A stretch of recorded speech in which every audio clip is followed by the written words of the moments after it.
10월 29일 목요일 말씀 동무입니다. 시편 7편입니다.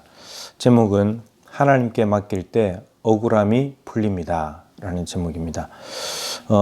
제목이 다윗의 시가연이라고 되어 있으면서 다윗과 연관된 시로 이해할 수 있겠죠.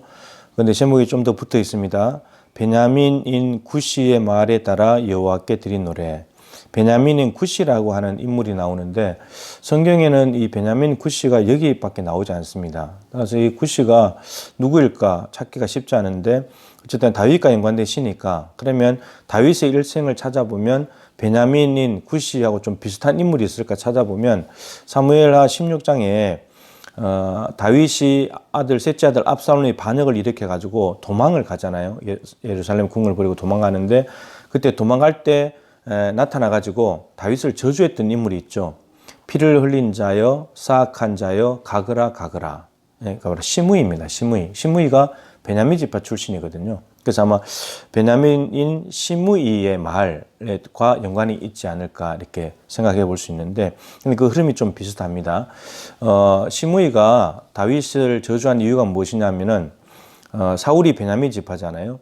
시므이도 베냐민 지파예요. 근데 사울이 사무엘상 31장에서 길보아 전투에서 전투를 사망하게 되는데 근데 그 사울이 죽은 이유를 죄를 지금 다윗에게 뒤집어 씌우는 거예요. 피를 흘린 자야. 너 때문에 사울이 죽었다는 거예요. 사악하다 너. 임금 있는데 네가 왜 임금 노릇하는 것처럼 사울을 힘들게 하고 했냐. 이제 이런 거죠. 자기 지파 출신이니까 지파 편을 드는 거예요. 그러면서 가거라. 압살롬에게 아들에게 반역을 당해서 쫓겨가는 건 너무 잘된 일이다. 사울 죽이더니 네가 벌 받는 거다. 이렇게 됐다는 거죠. 그래서 지금 오늘 말씀도 그런 내용입니다. 굉장히 무거운 죄를 짊어진 죄를 지은 혐의를 받고 있는 그런 사람 다윗의 이제 모습인데 결론적으로 이렇습니다. 그래서 다윗을 쫓아오는 사람이 있고 한데 하나님 그들에게서 나를 좀 구원해 주십시오. 그러면서 말하길 이렇게 말합니다. 만일 나에게 죄가 있다면 하나님 원수들이 나를 마음대로 하도록 그냥 저는 내버려 두겠습니다. 이렇게 말하는 데는 이런 의도가 있죠. 나는 결백합니다. 나는 잘못이 없는데 나에게 죄를 뒤집어 씌워가지고 저들이 혐의를 씌워서 나를 지금 쫓아오고 있습니다. 내가 정말 죄가 있다면 저를 마음대로 하도록 하나님 내버려 두십시오. 그렇지 않다면 하나님께서 저를 좀 구원해 주십시오.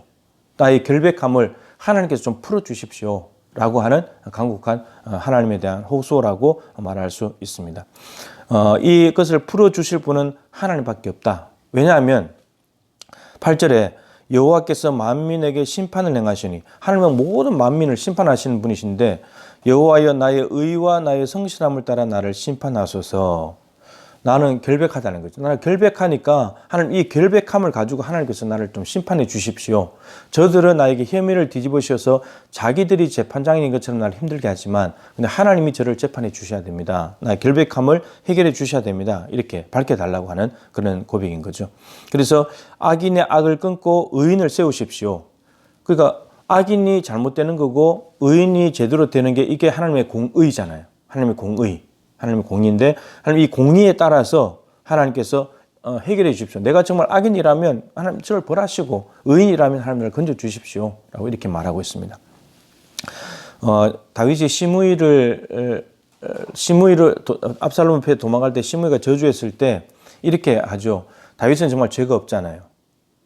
사울을 죽인 적도 없고 자기가 전투에 가서 죽은 거고 근데 압살롬이 반역을 일으켜 가는 건데 시므이가 저렇게 저주했을 때 다윗의 부하들은 죽입시다.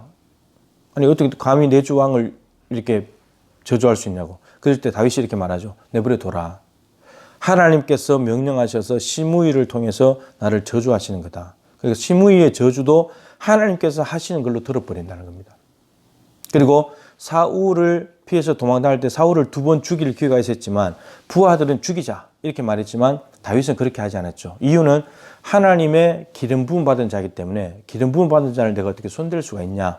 나는 손댈 수 없다. 그분은. 이렇게 된 거죠. 그러니까 지금 사울에게 도망 다니는 것도 억울한 거고 시므이가 저주하는 것도 억울한 건데 근데 이 억울함을 다윗이 어떻게 풀어갑니까? 풀어가는 자기가 당하는 이 고난과 비난과 죄인이라는 혐의에 대해서 이걸 풀어가는 기준 중심이 뭐냐면 하나님이라는 거예요. 하나님. 시므의 말이 아니고 하나님께서 시므를 통해서 하시는 말씀이다. 사울이 나 죽이려고 하지만 사울의 하나님의 기름 부음 받은 자이기 때문에 손댈 수 없다. 오로지 하나님 때문에, 이유가 하나님 때문이에요. 하나님 때문에 시므이도 어떻게 할 수 없고 사울도 어떻게 할 수 없다. 하나님께 맡겨드렸더니 하나님께서 정말 사울을 하나님께서 처리해 주셨고, 시므이도 다윗이 죽이지 않았죠. 근데 솔로몬에게 넘겼죠. 솔로몬 네가 시므이를 잘 처리해야 된다 그랬더니 솔로몬이 시므이를 불러다가 너 예루살렘을 벗어나지 마라. 벗어나는 길에는 네가 내 아버지 저주한 걸 내가 알고 있는데 내가 너를 용서하지 않겠다. 근데 3년 지나고 나는데 시므이가 자기 종 2명이 도망간 것 때문에 찾으러 갔다 온 사실이 알려지면서 예루살렘을 벗어났다 갔다 왔거든요. 블레셋까지 갔다 왔으니까. 그래서 솔로몬이 시므이를 처리하는 것을 보게 됩니다. 공의로운 심판인 거죠. 그래서 우리의 억울함을 풀 수 있는 방법은, 내가 억울함을 풀려고 하게 되면 이건 이제 칼을 뽑아야 되는 것이고 또 피를 흘려야 되는 거죠. 근데 억울한 일을 당했을 때 그것을 풀 수 있는 방법은 공의로우신 하나님께서 해결해 주십시오. 그래서 고린도전서 4장 3절부터 5절에 있는 말씀 많이 말씀드렸죠. 바울이 누구에게 남이 자꾸 판단을 해요. 너 정말 사도가 맞냐? 12사도도 아닌데 네가 뭔 사도냐? 네가 정말 복음 전하는 게 맞냐? 근데 남이 나를 판단하는 것은 작은 일이다, 매우 내게. 그리고 나도 나를 판단하지 않는다. 근데 내가 자책할 것이 없다, 내가 봐도. 저들은 나를 비난하지만 나는 나를 비난할 게 없다. 근데 그렇다고 하더라도 나는 나를 의롭다고 할 수 없다.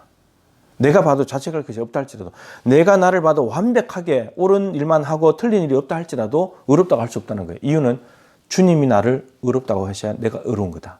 그래서 바울도 주님께 맡깁니다. 남에게 판단받는 억울함을 주님께서 의롭다고 하면 다 풀어지는 거니까. 여러분, 살다 보면 억울한 일들이 참 많습니다. 교회 안에서도 마찬가지죠. 억울한 일이 많은데 그 일을 당할 때마다 내가 입으로 보복해버리고 내가 억울함을 풀려고 어떤 행동을 해버리고 인간적으로 갚기 시작하면 한도 끝도 없어져요. 또 억울함이 만들어지겠죠.